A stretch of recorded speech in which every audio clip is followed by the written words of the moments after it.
Literature reviews can be difficult to write because what your goal is to pull literature, the current research on any given topic, and really give a wide, broad understanding of what that literature says. They can be written as part of an academic research study to lay the foundation. They can also be assigned separately as a single piece of writing on its own. So in this presentation, I'll be sharing various literature review strategies with you. My name is Julie Stigmeyer, and I work for the Graduate School of Education and Psychology at Pepperdine University. Today, I'll be talking about some of those strategies for literature reviews.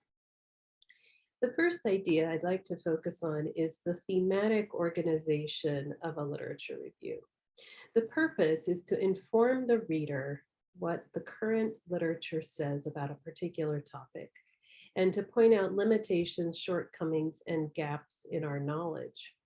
And if it is part of a larger academic study, those gaps or those shortcomings may be what is hoped to be fulfilled in the research study that is being proposed. It's not easy to do this. It's not easy to write a literature review because the research is chaotic. We could call it chaotic, where it's goes in a lot of different directions. Each study focuses on different things. So you as the writer have to put some order to it. So to have an organized and coherent approach, one suggestion is to use themes to organize your information. Don't go source by source throughout the paper like you would in a regular research paper, but instead think about everything you've read on that particular topic and what themes emerge from the literature. Let me give you an example of how that might work. If you were to study the topic of gratitude interventions, you might come across various pieces of research, and these will be somewhat unorganized. However, they are under this umbrella of gratitude interventions and them being beneficial. So one might be that memory writing increases subjective well-being. Another study shows the timing, that if you start gratitude interventions, the well-being increases for 5 weeks. The best results come from those low in trait gratitude. Coping benefits are greater. Maybe the intervention strengthens relationships and it's elevated as long as the exercises are continued. So you can see this all fits within this larger picture of the benefits of gratitude interventions, but it's not very organized. So what this student did was took an approach that kind of whittled down all of the information into 3 basic themes. Gratitude interventions increase happiness, and then these were some of the sources that supported that claim. Gratitude interventions change the happiness set point, and then here were some of those other sources. And gratitude interventions decrease depressive symptoms. So then within each of these sections, these would be like large sections of the paper, 2 to 3 pages or more, depending on the length of your lit review. And within each of those larger themes, you would report, the individual findings of the studies. So that's the kind of basic picture for the organization. Then once you're starting to do your research, here's an approach that can work for you. So you'll get a whole number of articles, 10, 15 more articles. And you can't read each one really with a lot of detail until you're sure that it's really going to fit for your paper. So my first strategy idea for you is to scan your articles. And if you look at these sections, the abstract, first few paragraphs, last paragraph before methods, and your discussion section, those can give you a pretty good idea of what the main findings are in the study. Then once you've figured out, yes, this is a great article for my topic, it's really going to work well for my lit review, then what you'll do is you'll figure out all those articles you want to focus on and group them into some sort of organization. Start thinking about those themes. What are the themes that are emerging? And stack them or group them into categories.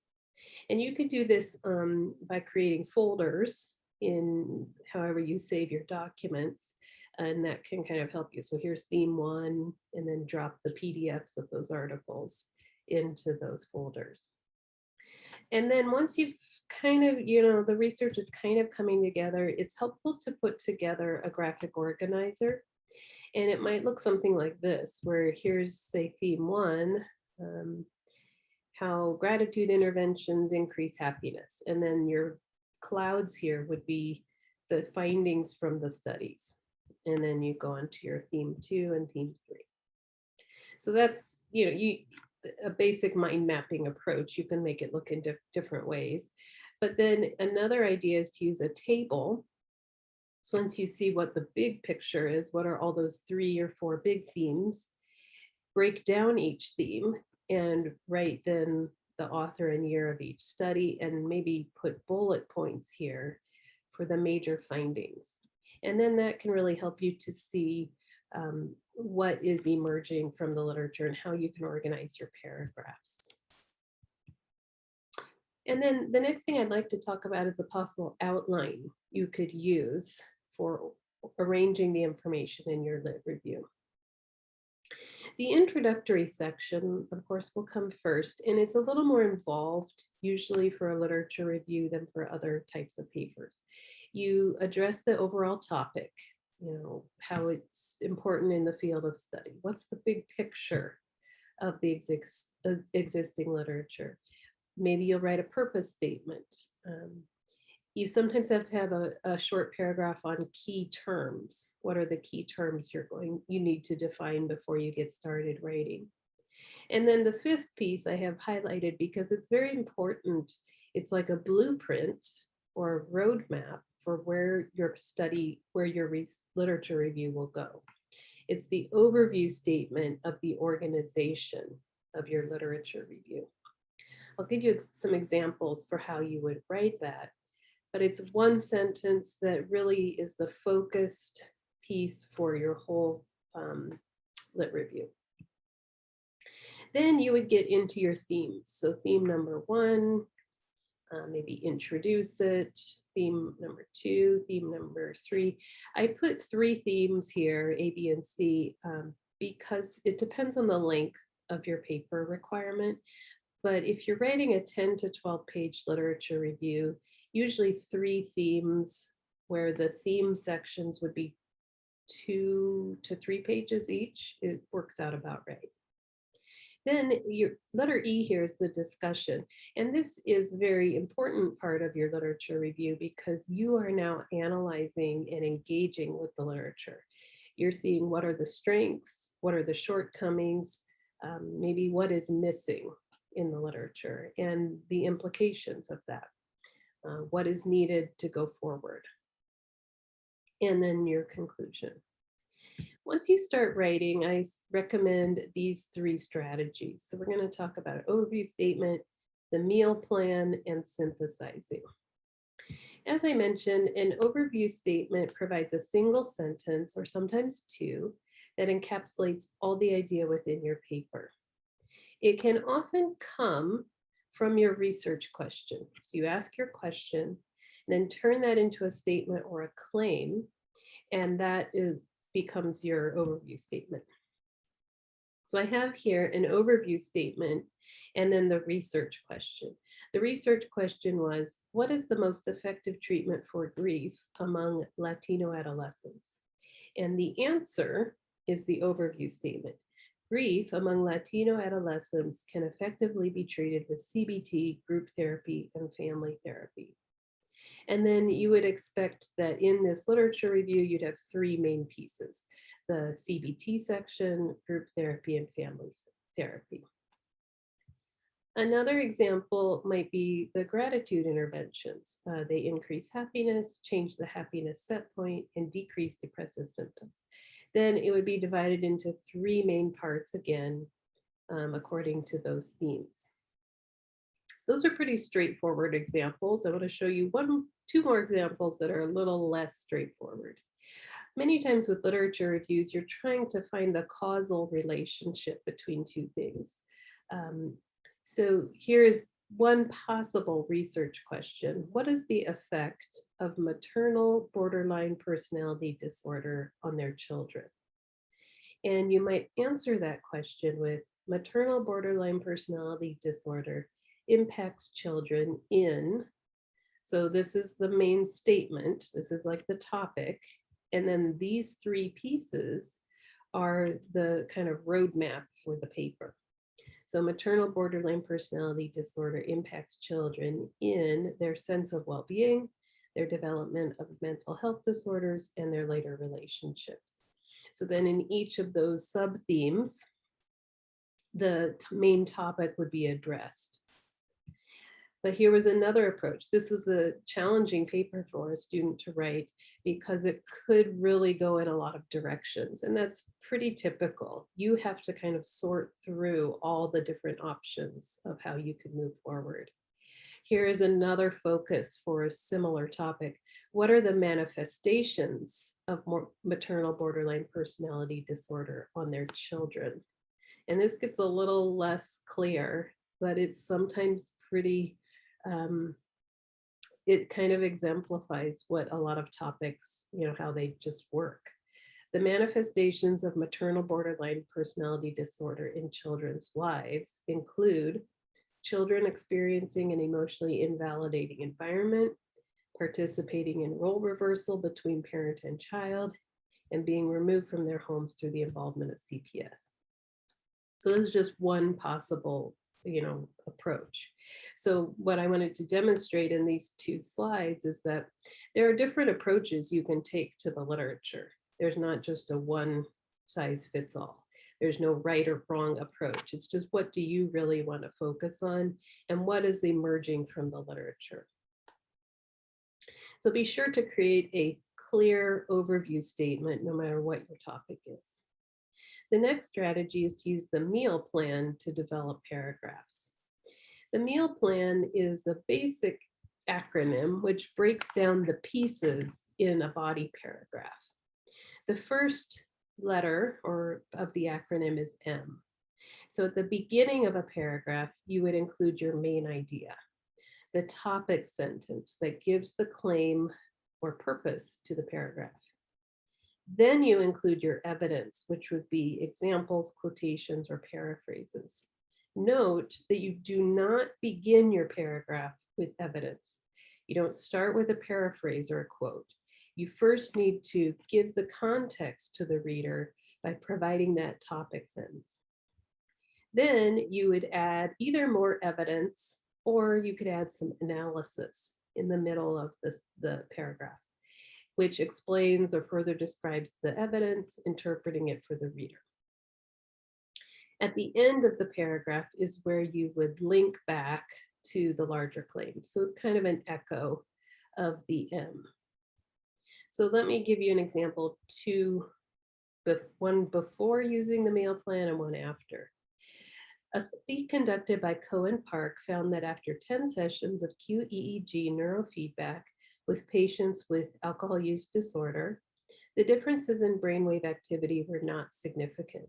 They report that 10 sessions are considered suboptimal for treatment outcome. Lackner et al. Conducted a 12-session neurofeedback study and also did not find a difference in abstinence rates post-intervention. So that's before using the meal plan. Here's an example of it afterward.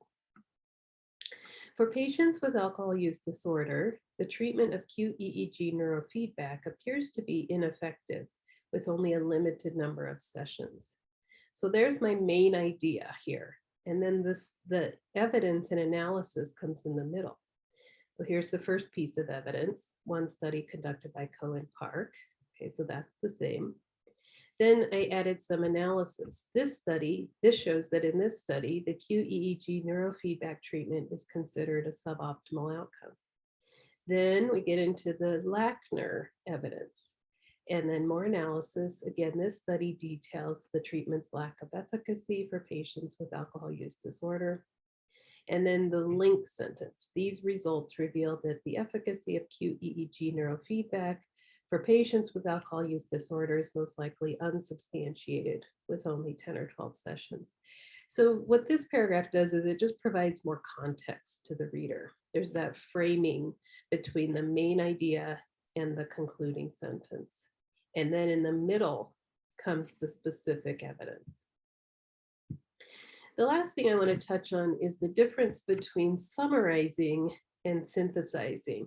These are skills that we use as writers all the time. Summarizing is to give a brief statement of the main points. So you take a big amount of information and make it much smaller, condense it.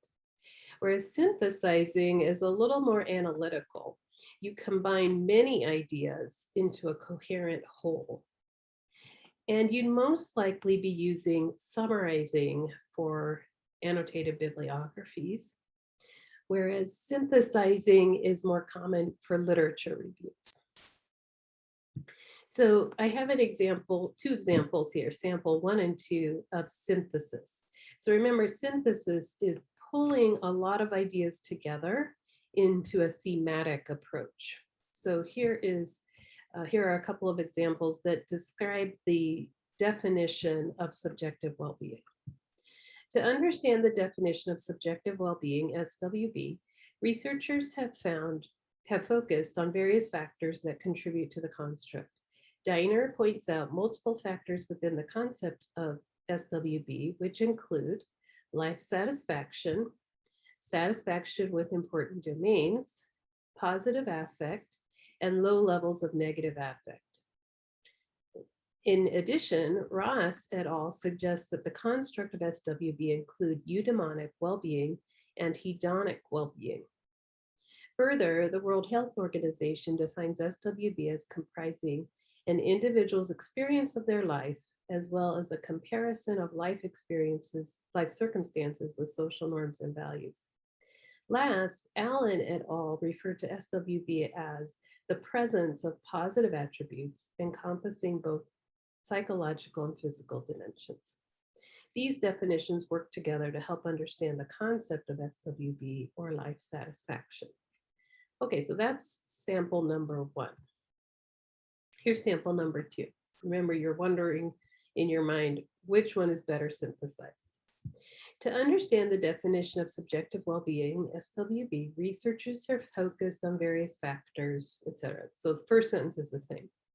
This includes one set of components of SWB referring to life satisfaction. Life satisfaction involves finding meaning in multiple areas of one's experiences, such as work and family. And that is supported by Diner, Ross, and the WHO. Life satisfaction can include the concept of eudaimonic well-being, which refers to a sense of fulfillment and growth. Furthermore, this feeling of personal satisfaction in one's life circumstances can be connected to comparison of others' lives and comparison to social norms and expectations.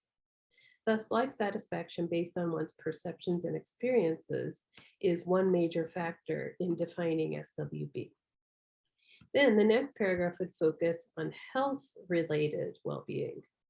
Another factor that relates to the definition of SWB includes bodily or health-related well-being. Kwan et al. Found that activities which promote relaxation and leisure help to support well-being related to the body and health. And then that would continue on with a few more sentences.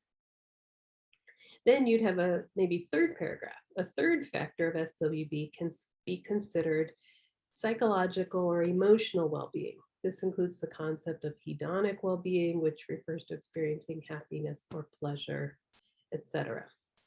So if we look at those two examples, this one and this one, my suggestion is that this one is better synthesized. It focuses on one subtopic, which is life satisfaction here. That's the first paragraph. The second paragraph would go on to bodily or health related well-being. And the third one would maybe be psychological or emotional well-being. So this is the goal for synthesis. Instead of just going back and reporting, okay, here's what this researcher said in a quote, here's what this researcher said with a paraphrase, here's another quote. So it's not really providing that synthesis for the reader. Instead, this really takes your work to the next level, where you are providing that analytical approach to understanding everything that's been written. I wanted to point out one more little thing here. You can see here that with the APA formatting in an in-text citation, this is a good clue that you are synthesizing well. What this means is that in this sentence, life satisfaction involves finding meaning in multiple areas of one's experiences. Diner reported that, Ross reported that, and the WHO reported that. So now you are taking all those researchers' ideas and pulling them together into one sentence. And that's what good synthesis does. Well, for more support from in the GSEP, you can go to this short link, bit.ly/GSEP-writing support, where you can find resources, make appointments, and have your papers reviewed. Get in touch. We'd love to hear from you.